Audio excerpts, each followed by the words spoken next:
Hey guys, welcome to the channel. As you see in the thumbnail, what if Issei had been born as a half-devil before the Devil Civil War Part 1? Before I start, please do support for more awesome content and subscribe my channel and like this video, and also go support the JACOBSKI 309 for writing that awesome fanfic. Let's start this video. Blood, there was so much blood around him as he stood atop a pile of bodies, covered in the blood of his enemies. They had won and the leaders of the anti-Satan faction would lead the race of devils from now on, but for this man, standing atop of these bodies, he would fade, disappear into the world, for he was just a monster. A monster that deserved no love, not after what he had done. Seraphil could only watch the figure on the hill of bodies. She had caused him to lose control of his power and caused this much destruction. She wanted to run up and hug him, cuddle him, tell him that everything was okay now, but she couldn't bring herself to do it. To be honest, she was scared of him. Yes, you heard right, she, a leader of the anti-Satan faction, was sacred of that man. Even though she loved him, she was terrified of his power. So she left him there and soon he would disappear from the radar for a long time. Centuries had passed that time, and the world was in a time of peace as each faction continued their efforts to rebuild the population loss they had suffered during the Great War. Devils were reincarnating humans using the evil P system that they had created. The angels were using the card system that turned people into angels, using all the cards from a deck of playing cards and the fallen angels. Well, they didn't have a reincarnation method, they continued to make other angels fall and corrupt humans into joining them. In the Japanese town of Kuo, the heiresses of the Grimmery and Citri Devil clan were attending school at Kuo Academy as a way to learn more about human society and also as a chance to gain more pieces for their peerages. The day was like any other day at Kuo Academy, except that there was a lot of commotion as a new student walked into the school grounds. He had short brown hair and brown eyes. His uniform hung off his body, giving those who looked at him a sense of his muscly and toned figure, which made nearby girls blush furiously and for males to send him glares of hatred. Though a certain white-haired petite girl looked towards the figure in fear. Even though she was a fair distance from him, she could feel his overwhelming power that was emanating from him. She quickly ran off to inform her master about the new student and also to try and get away from the feeling of being dominated by his power. A few minutes later, the new student was outside class 2C, which is subject plan. In the classroom, the students were silent as the teacher announced that they would be having a new student join them. "You may come in," the teacher announced as the door opened and the brown-haired boy walked in, causing the girls of the class to squeal in delight. Class silence. After writing his name on the board, the new student turned to the class. "My name is Issei Haidu. It's very nice to meet you all," he introduced himself, causing the girls to squeal again and bombarded him with questions like, "What is your star sign? Are you single?" and many other questions along those lines. Before the teacher could shout at them to behave, Issei spoke up. "My star sign is Leo and I'm sorry to disappoint ladies, but I am taken," he answered, causing a groan of disappointment to resonate from the girls of the class, but a cheer from the guys of the class. "You can take your seat next to Kiba," the teacher told Issei, who nodded and went and took his seat. Kiba watched Issei carefully. He felt like his was suffocating with the power he could feel from the boy. Classes for the rest of the day went for normal, and once it came to the end of the day, Issei headed out of the classroom to find a girl who looked familiar looking at him. "The student council president would like to see you," the girl stated to him, but it sounded more like an order than an invite. "Very well," led the way, Issei told her and followed her to the third floor where the student council room was located. As they entered, he felt a line attached to his arm and felt some of his power being absorbed through the line. He just looked around to see all of the people apart from the girl located at the head of the table, all in combat positions, and a blonde male was the one absorbing his power through the line. "Greetings, Issei Haidu, my name is Sona Citri. It's a pleasure to meet you." She greeted him as she signaled to her peerage to stand down, which they did quickly, except for the blonde male with the absorption line attached to Issei. "I would say it's also a pleasure to meet you, Miss Citri, but my power is still being absorbed by a weakling," Issei told her as he yanked the cord off himself and sat down. "Sorry about that, my pawn can be disobedient sometimes." She apologized as she glared at her pawn, who looked down and mumbled an apology. "Well, now that is sorted, I'd like you to answer some questions," Sona told him. "Sure, I've got time," Issei told her as he relaxed in his seat. "First question. What exactly are you?" "Cause I'm feeling a mixture of devil and dragon power," she asked him, causing him to sigh. "I am half devil, a quarter human and another quarter dragon," he answered, looking around at the shocked expressions on the other people's face. "What is your power rating?" she asked next, watching him carefully, trying to gauge his strength. "I am on par with all 4 of the current Satans," he announced, as some members in the room fainted from surprise. "Oh, okay, so why are you here?" Sona asked as she tried to calm herself down. Boredom mostly, and I never did finish school, I suppose, he replied, standing up. I'll be around for more questions later, he said before he left the room, leaving a starstruck student council in his wake. I need to inform the current Satan, Sona quickly stated as she made a call to her older sister. So Tan, have you decided to join my show? A happy girl answered. And no, that's not why I'm calling, Serafal, Sona answered the girl. Oh well, why are you calling so, Tan? Serafal asked her sister softly. Ever heard of Issei Haidu? Sona asked, and after a couple of minutes Serafal answered her. Yes I do, why do you ask? Serafal asked, in a slightly depressing tone, surprising her sister entirely. Cause he's here at Kuo Academy. Sona told the Satan, who gasped in shock. Wait, he's at the school you're going to? Serafal asked with hope laced in her words. Is he a quarter human, a quarter dragon, half human and on par with the current Satans? Then yes. He is here, Sona replied nervously. Yes, that's him, I'll be there in 3 days.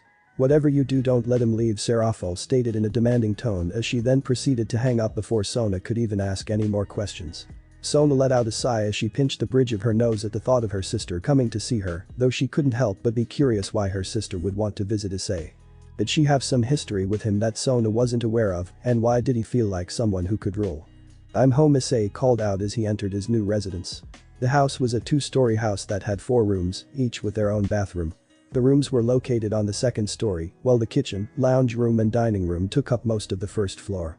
As Issei entered the lounge room, he was greeted by a blonde-haired girl who was wearing a nun's uniform. Issei-san, welcome home. The blonde girl greeted him with a smile as he sat down next to her. I'm glad to be home, Asia, Issei stated to her with a small smile. How was your first day at school? She inquired softly with a smile still on her face. It was good, I suppose. I met the sister of one of my old comrades. He stated as a frown overtook his features as he remembered that day where he had left suddenly away from them, seeking some form of redemption for what he had done. He was brought out of his depressed emotion, Asia's hand grasping your own. It's okay, Issei-san, Asia softly told him with a smile. While Issei had never informed her of what had happened all those years ago, she always seemed to be able to help him out of his depression whenever it resurfaced ever since he found her wandering around lost 3 years ago. Flashback. Issei had been wandering around the country of Italy for the past week for no particular reason and was currently walking around Rome as he gazed at the local architecture when he collided with someone. Ouch, felt like I hit a wall. A small voice stated softly as Issei looked down at the person who had collided with him. The person, or rather the female who had collided into him, was a blonde-haired nun, he guessed, judging by her choice of clothing. Oh, I'm so sorry. I wasn't looking where I was going, the nun had quickly apologized to him. Don't worry about it, I should have been paying more attention, Issei told her softly as he walked away. Hey, are you okay, mister? The nun suddenly called out to him as he walked past. Why would you ask that? Issei asked her as he turned around. Because your eyes seem heavy and lonely. She answered him softly with a caring look adoring her face. I'm fine. So where are you heading? Issei asked her in the hope of changing the topic, though he caught a glimpse of a sad expression on her face before it became happy again. I don't know, the church has exiled me. The nun stated to Issei as she looked away. Why would the church exile a girl who is probably only in her 2nd year of high school? Issei wondered to himself. Well, how about you come with me? I could use some company after all this time alone, Issei asked selfishly. It was true that he wanted company. It had been centuries since he left all his friends and comrades suddenly, and all the traveling alone made him feel quite lonely. Sure, I'd love to.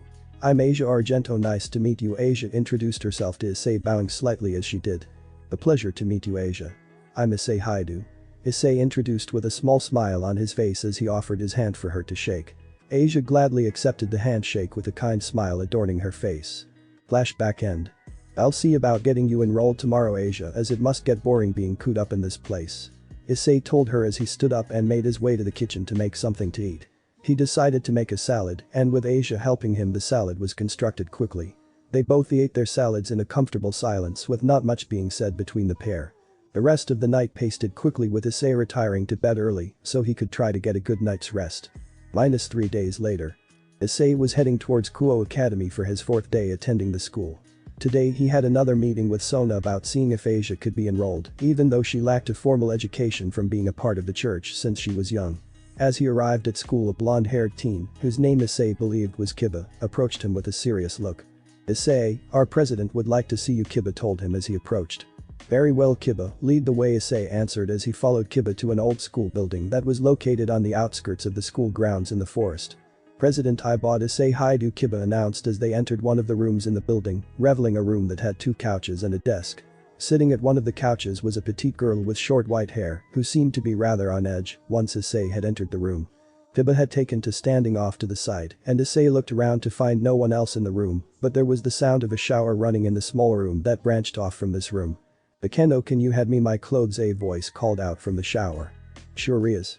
A girl replied who Issei assumed was Akeno. Soon 2 girls emerged from the room. One had long black hair that was tied up in a ponytail, while the other girl had long crimson red hair that was a little bit lighter than an old comrade of his. "I'm Rias Gremory and this here is my queen Akeno. Thank you for coming to meet with me," Issei Haidu Rias greeted him formally as she sat at the desk while Akeno stood behind her. "A pleasure to meet you, Rias. Now what is it you wanted to talk about?" Issei questioned her as he remained standing near the door. "I was just curious about you, and you have seemed to scared one of my precious peerage members." Rias informed him as he felt her magic power spike a little. "I'll say what I said to Sona Citri. My name is Issei Haidu, I am a half-devil with a quarter dragon and a quarter human. My power at its base is on par with the current Satan's, and for your information I am not a threat as long as you don't do anything to provoke me." Issei told her with a neutral voice while everyone in the room was shocked at the information given to them, though before Rias or any of her peerage members could ask any more questions Issei had vanished out the door. "So my brother was right with his information, he won't be a threat unless we do something to provoke him." Rias mumbled to herself as she looked out the window towards the sky. "I wonder if he could be the thing I need to get out of this stupid marriage," Rias thought to herself. Meanwhile Issei had arrived at classes slightly late, though the teacher didn't seem to mind all that much. The classes for the rest of the day were a blur to Issei, as in his century of travels around the world, he had picked up most of this information, though some of the information was new to him. After classes had finished he made his way up to the student council room so that he could discuss with Sona about enrolling Asia. Once he had reached the door he knocked twice. "Enter," Sona called out before Issei opened the door. "Afternoon, Sona, I was wondering if I could discuss something with you," Issei stated as he entered the room, causing most of those people in there to stiffen up in slight fear. "Yes, sure, what is it you wanted to discuss?" Sona stuttered but quickly corrected herself. "I wish to discuss with you the possibility of enrolling a friend of mine into this school," Issei informed her as he sat down in the chair furthest away from Sona. "I suppose I could pull some strings to get her enrolled into the academy, but is there any specific reason why?" Sona asked, slightly curious. "She's never been at school and spends most of her days at home. She's always wanted to go to school and make friends, so I thought that with me attending the school, she could also go here and have that opportunity to do what she's always wanted," Issei informed her with a small smile on his face. "That is quite kind of you. I'll have her enrolled tomorrow for you," Sona told him in her usual monotone voice. "Thank you, Sona, I appreciate it greatly," Issei stated, bowing to her slightly before heading back out of the room so that he could head home and tell Asia the good news. By the time he got home it was dark, but as he approached the door he felt like something was very off, and once he opened the door he saw why. There were makings of a struggle along the hallway of the house, and also the house itself reeked of fallen angel. "Asia, Asia," Issei called out as he searched the house for her, but to no avail. The fallen angels had taken Asia for some reason, and he was going to get her back. Heading quickly upstairs he got changed into casual clothes with a ragged hooded cape and quickly made his way towards the abandoned church, where he smelt 4 fallen angels. As he approached the church he was barraged by spears of light that he easily reflected with his hand, before smashing his way through the front door to see something that made his blood boil with rage. Issei walked into the church and what he saw made his blood boil with rage. Asia was hung up on a cross in just her undergarments, with 4 fallen angels standing around, all with spears of light ready to attack him. "So you survived the barrage, well you won't be able to save your friend before we extract her sacred gear," one of the fallen angels stated. She had long black hair and was wearing some kind of bondage outfit, and from what Issei could sense, she was the strongest fallen angel out of the 4. "You bastards, let her go or you won't even see the afterlife." Issei growled at them as he reached out with his right hand. "Not a chance, what could a lowly devil do to us? Azazel Sane will be so pleased with us gaining the sacred gear for him to study," the long black-haired fallen angel stated as she smiled and started gushing with images of her getting praised by Azazel, the leader of the fallen angels. "Then prepare to meet your god," Issei stated as all the fallen angels threw their light spears towards Issei, who didn't bother moving as the light spears bounced off his body to no effect as he released his magic. Moving quickly before they could react, he moved towards the closest fallen angel, who was wearing a trench coat and seemed to be the only male of the group, and slammed his fist through the fallen angel's stomach, causing him to cough up a major amount of blood before Issei flicked him off his hand and into the closest wall. Onasika, a female fallen angel dressed in a gothic Lolita outfit, cried as she ran towards Issei with a light spear ready to pierce him, but as she went to impale him, he stopped it with left arm which was now covered in a draconic gauntlet. But the fallen angel stated before a red magic circle with parts in green appeared in front of her, and then crimson red flames engulfed her, leading to only ashes of the female fallen angel remain. Who are you? Another one of the fallen angels, who was dressed in a tight red outfit with an ample amount of cleavage showing. That doesn't matter, you won't live long enough to find out, Issei hissed with venom laced with the words as he walked forwards towards the fallen angel in the red outfit. In a panicked state, both of the two remaining female fallen angels threw whatever power they could muster at him, only for it to disintegrate before it was able to even touch Issei. Burn in the domination dragon's flames, Issei chanted as a magic circle. 4 magic circles appears around the fallen angel in red, trapping her inside. "Ai" was all the fallen angel could scream before her body was, like her comrade, burnt to ashes. "Now you will release Asia from that device," Issei told the last remaining fallen angel, who quickly released a pasted out Asia from the cross where she was hanging and brought her over to Issei, who took her into his arms and placed her onto the ground softly before facing the fallen angel once more as a pillar of pure magic that was mainly red with parts of it being green surrounded Issei. The entire church and surrounding area started to shake with parts of the church lifting up off the ground as Raynor dropped to her knees. "Now listen carefully," Issei boldly stated as Raynor looked up in fear, her entire body going pale as all the oxygen left her lungs. Meanwhile in the underworld, Seraphil was just about to leave when she felt a familiar magic power in Kuo. "Issei, I'm coming." "Hang on," Seraphil muttered to herself as she teleports to the student council chambers where her sister would most likely be. In the student council chambers, Sona and her peerage looked out towards the church as a massive pillar of magic that was red and green shot up towards the sky from the old abandoned church on the outskirts of town. Even from where they were situated on the other side of the town, they could feel the massive power radiating from the pillar of red and green magic, and they could also feel the ground slightly shaking. "So Tan, where is he?" a voice asked from behind Sona. Sona turned around to meet the most serious face her sister had ever wore as she stood in some sort of battle attire. In her hand was a small suitcase that seemed like it contained something that was radiating power similar to the evil pieces, though it seemed to be different. "The abandoned church," Sona stuttered as she pointed towards the pillar of red and green magic. Before Sona even had time to blink, her sister was already running towards the church. "Seraphil," Sona called out as she ran to catch up with her sister in order to ask questions, though she couldn't match the speed of a Satan, even if she was a high-class devil.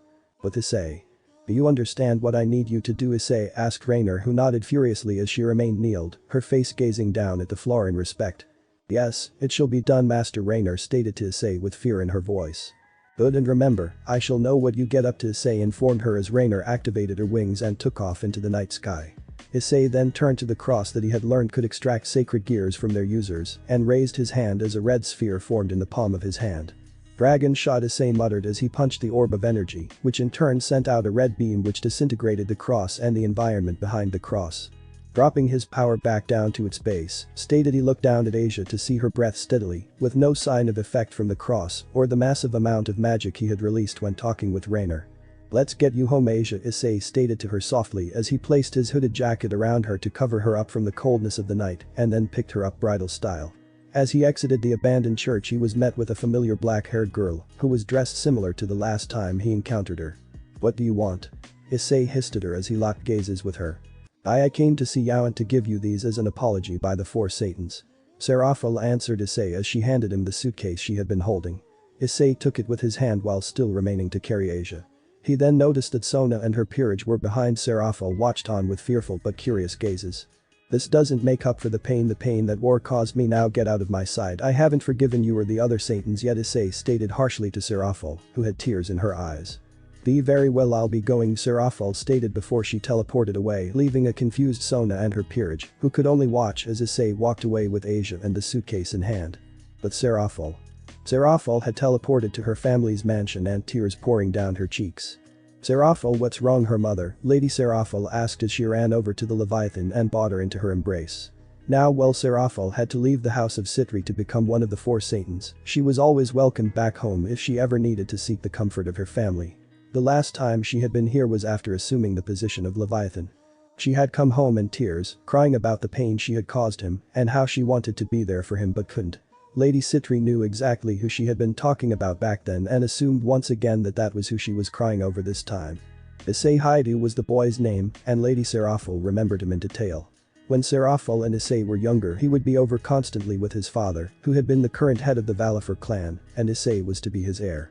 Serafal and Issei would play in the gardens of the Citri estate, though this happiness didn't last long. When the two had turned 20, the underworld was consumed by civil war between the old Satan faction, those who wanted to start another war with the three factions, and the anti-Satan faction, who wished for peace with the three faction, otherwise it was certain that the devil race as a whole would be destroyed. Serafal and the other who opposed the old Satan faction was fighting a losing battle, even though Serafal and the other leaders of the anti-Satan faction were powerful.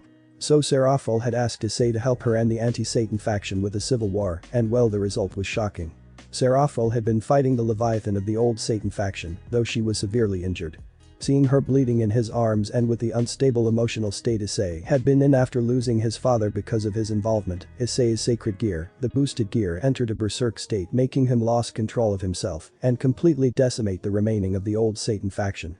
It was known that after he had been calmed down by Serafal, he left suddenly and without reason, with also harboring a small hatred towards the new Satans and Serafal. He was so cold even after all these years. I can't stand to see him like that. I want him back to the way he was. Serafal cried into her mother's arms as Lady Serafal held her child close. Give him time, Serafal. That boy has been through a lot and maybe he just needs some time more to forgive you. I'm sure he'll come around, my dear, she told her daughter softly as she held her close. With Issei had spent the last 30 minutes looking over the cards that were in the suitcase that Serafal had handed to him. You shouldn't have been so harsh to the girl, partner, a powerful voice told him in his head. I know, Drake, it's just hard not be harsh after what I was dragged into. Issei told Drake as he continued to look down at the 15 cards laid out on the table. It seemed each type of card came in two, though with one card, which was a golden color, and seemed to Issei to emanate with the most power. What are these cards for exactly? Issei asked out loud as he leaned back into the couch.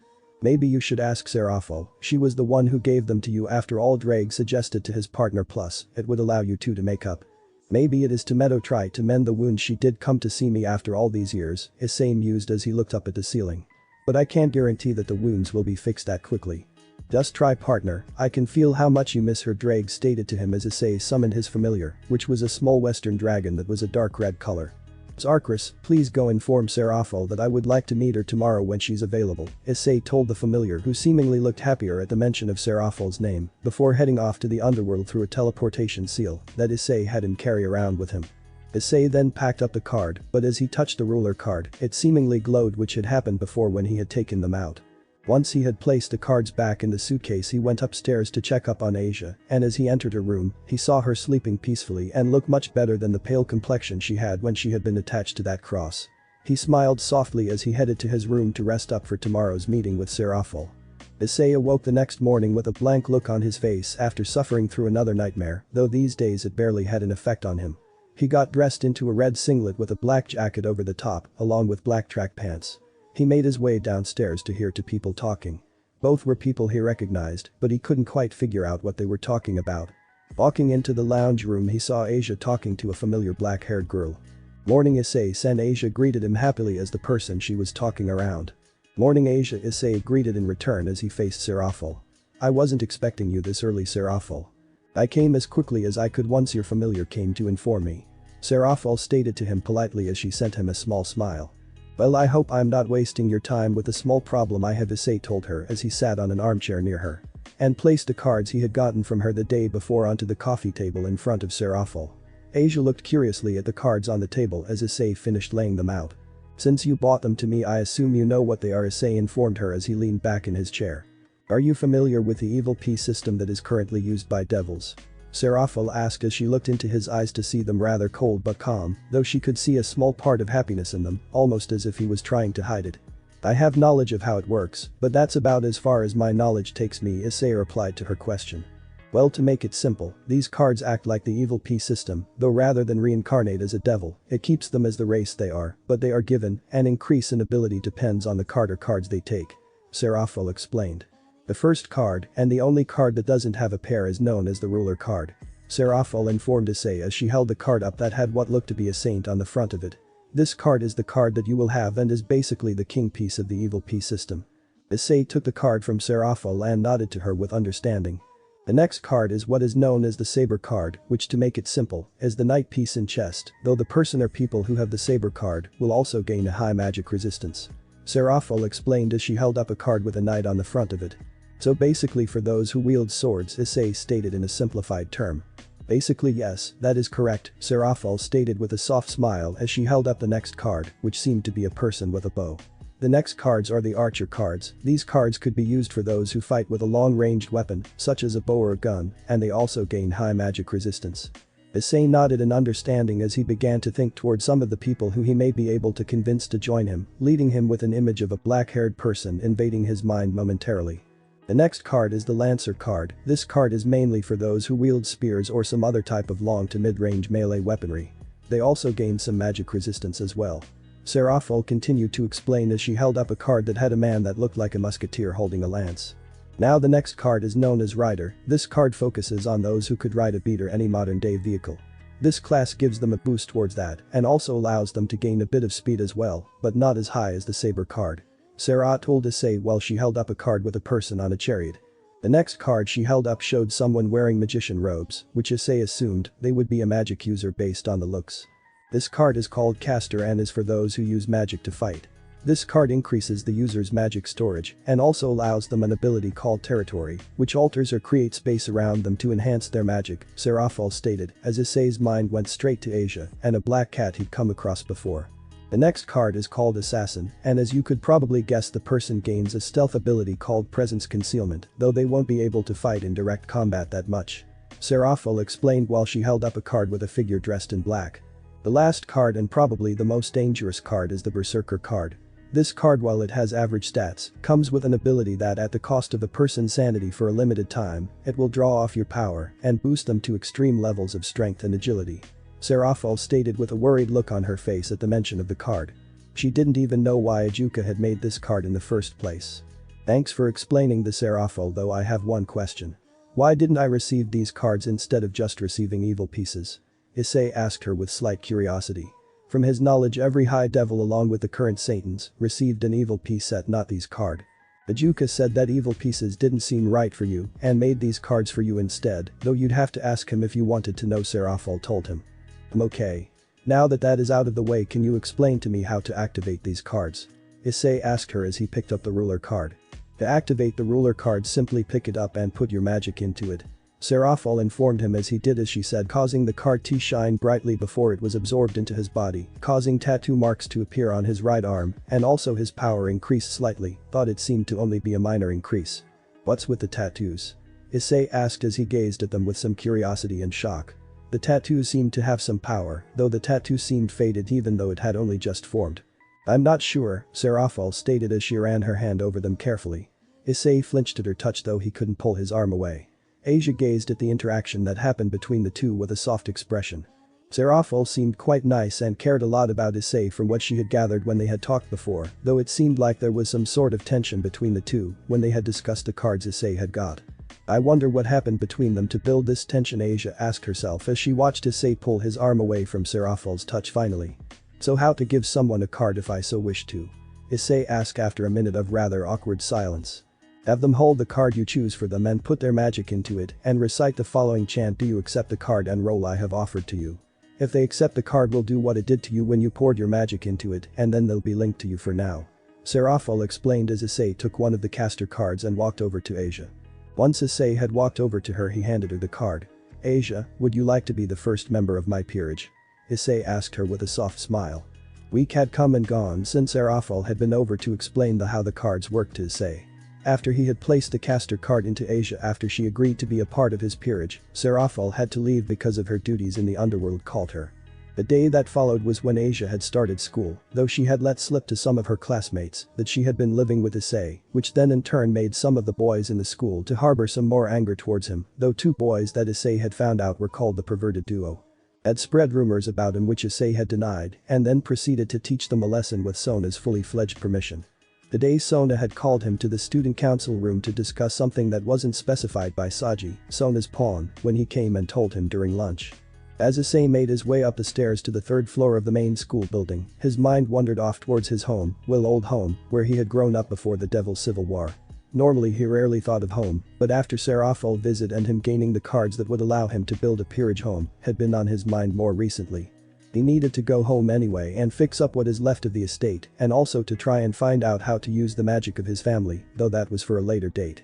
He cut off his thoughts as he approached the student council room, and as he arrived at the door he proceeded to knock. And Sona called out as Issei proceeded to enter the room. "I see you came," Sona added as she gestured for him to sit down on the chair opposite to her. "It would be rude of me not to answer a summon by one of the devils that territory I am currently residing in," Issei told her as he sat down opposite her in a relaxed manner. "I would like you to join the student council as I wish to know more about you," Sona stated simply as she looked Issei in the eyes, trying to see a reaction from him. "I have nothing against joining the student council, but I have one question. What do you wish to know about me?" Issei asked her in return as he met her gaze, which caused Sona to blush slightly. "Your origins and how you know my sister," Sona answered as she peeled her eyes away from his gaze. Her peerage had a mixture of expressions on their faces. They had never seen their king look away from anyone's gaze before, and she hadn't ever blushed to anyone either, so most of them had an expression of shock, though Sona's pawn Saji looked quite angry, though he seemed to be trying to calm himself. "Well, it'd come out eventually, I suppose. Especially with my plans to return to the underworld," Issei muttered as he stood up. "Allow me to formally introduce myself once again. My name is Issei Valifer, the current and only member standing of the Valifer clan." Sona was shocked at the mention of the Valifer clan. They were a clan that was known for demonic power and also for their complete control over earth and lava. After the Devil's Civil War, the Valifer clan was said to be extinct, with all members dying during the war. Sona remembered seeing that her family, the Citri family, had seized the Valifer clan's assets and land, but they had never done anything with those assets except for repairs. But the Valifer clan was listed as extinct after the war. Tsubaki, Sona's queen, argued as she looked towards Issei. "Well, I left soon after the war had ended due to reasons that I'd rather not mention, so I wasn't there to claim the clan. So it was listed as extinct, and your family Sona seized the assets and land quickly on your sister's orders before she was announced as Leviathan and had to leave her clan," Issei informed them as he sat back down. "Sona, are you satisfied about my origins?" "Why, yes, of course, but how do you know my sister?" Sona asked with a small blush, once again adoring her features before she got it into control, as she made eye contact once again with Issei, only to get lost in his eyes. "My father was constantly at the Citri Manor before the war as he was good friends with your father and mother, so I would constantly be over, so I have basically grown up with Serafal and the Citris." Issei told her with a small smile on his face at the memories of him and Serafal playing tag around the garden of the Citri Manor. Sona and most of the girls in the room blushed as Issei smiled, though it faded quickly once they saw Issei go back to his neutral expression.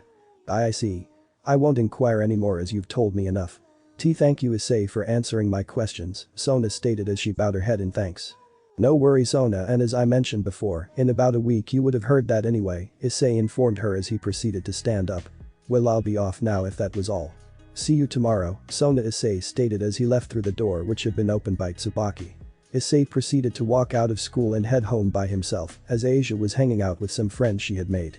As Issei arrived home he felt a familiar presence in the kitchen which caused him to sigh as he headed to the kitchen. In his kitchen was Serafal, and she seemed preoccupied with baking something. "Why are you here, Serafal?" Issei asked politely as he sat down on one of the stools watching her as she turned around. She was wearing her magical girl outfit with an apron over the top. "I thought I'd come spend more time with you, since we are kind of on even ground, and I wanted to make you a cake for all the birthdays I missed of yours while you were away," Serafal stated with a small pout as she turned her attention back towards the oven in front of her. "Well, I suppose I should have known you'd be visiting as much as possible, but I really don't need a cake, Serafal. We are devils who could live for millennia if we were careful," Issei reminded her as he shook his head. "Don't be a spoil sport, Issei. I came all this way to make you this cake, so I'm going to," Serafal replied childishly, causing Issei to smile softly, though she didn't see it as her back was turned to him. It brought back happy memories as he saw her act like a child, which she would usually do when they were younger. "So I heard you're coming back to the underworld in 1 week," Serafal told Issei as she pulled the cake out of the oven and then proceeded to start icing it. The cake was a simple chocolate cake, and the icing she was decorating it with seemed to be vanilla flavor, though Issei could be sure. "Well, it has been a century or so since the war ended, so I thought I'd come back to pay my respects and also to get the family affairs in order," Issei informed her, causing Serafal's eyes to shine brightly. "Does that mean that?" Serafal began, but Issei cut her off. "Not yet, Serafal. Well, we are on good terms. I can't accept that just yet," he stated to her, trying to hide the small tinge of sadness that threatened to come out. "Oh well, it'll just be enough to have you back," Serafal stated with a smile on her face, though Issei could see the slight sadness in her eyes. "Can you inform your mother that I'll be in touch in a week to sort out the assets?" Issei asked her as he tried to change the topic. Sure thing, Issei. Well, here is your cake, Serafal answered as she placed the cake in front of him.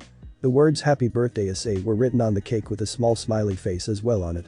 While Issei had said he didn't need a cake, he smiled softly at the kind gesture, causing Serafal to smile happily. She had wanted to see that smile for a long time, and now she had a perfect view of it. As the night progressed on with Issei, Serafal and Asia when she had arrived home, consuming the cake as they made small talk. After the cake was all eaten and after a small dinner, Serafal left and Issei and Asia proceeded to head to bed. On a hill on the outskirts of Kuo, a girl with beautiful white hair, dressed in what seemed to be mithril armor, gazed out to the town below, with the full moon out in the sky. She had traveled a fair way and it was quite hard to track her target, but she had finally found him. He was located in this town and she would find him, after all she had pledged to find him once she was ready to serve him. Where are you, Issei? The girl stated as she walked down the hill towards the town. Thanks for watching this video. If you really enjoy this video, like, subscribe, and comment down below, and turn on that bell notification. Don't forget to support the JACOBSKI 309 for writing that awesome fanfic. See you in the next video. Goodbye.